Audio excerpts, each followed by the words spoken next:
Bonjour les élèves de la troisième année internationale.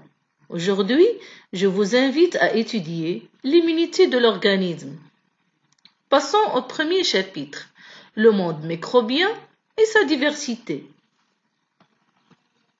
D'abord, commençons par se poser la question, qu'est-ce qu'un microbe? Regardons ensemble. L'image montre des fruits pourris. Il y a de plusieurs colonies microbiennes. Alors,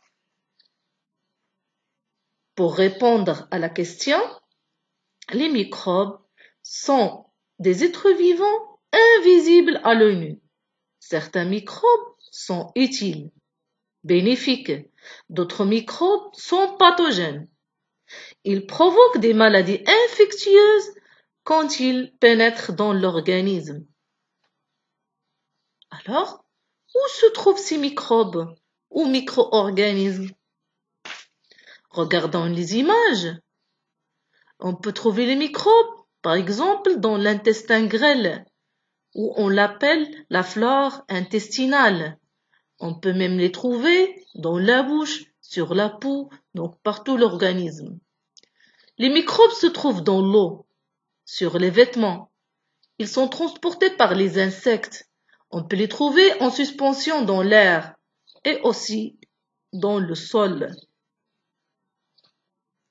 On va avoir maintenant la classification des microbes. Sachez que les microbes sont nombreux et diversifiés.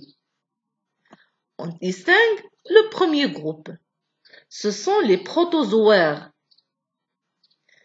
Ils sont des micro-organismes unicellulaires formés d'une seule cellule. Ils vivent dans l'eau stagnante et ils sont classés selon le moyen de locomotion. On distingue les ciliés comme la paramécie, les flagellés comme le glen et les pseudopodes comme l'amibe. Deuxième classe, ce sont les bactéries.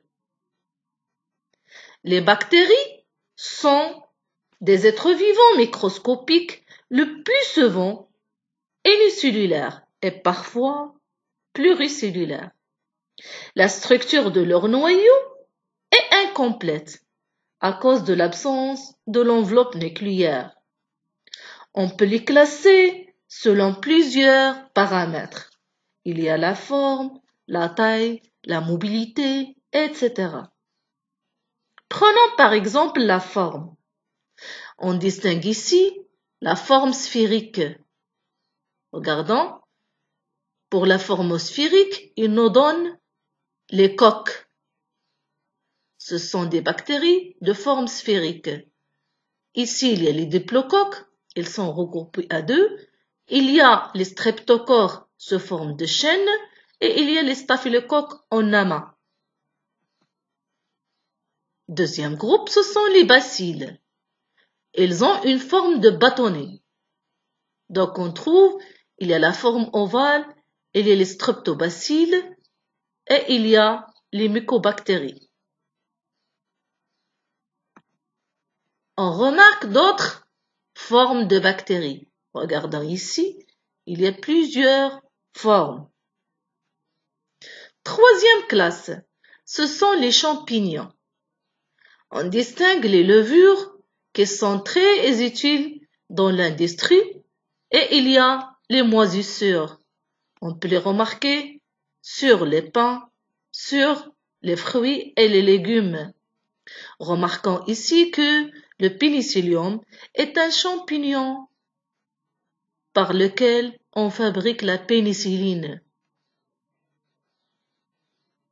Le dernier et le dangereux groupe, ce sont les virus. Ce dernier groupe, ce sont les plus petits des micro-organismes. Ils sont visibles seulement au microscope électronique. Ils sont tous parasites.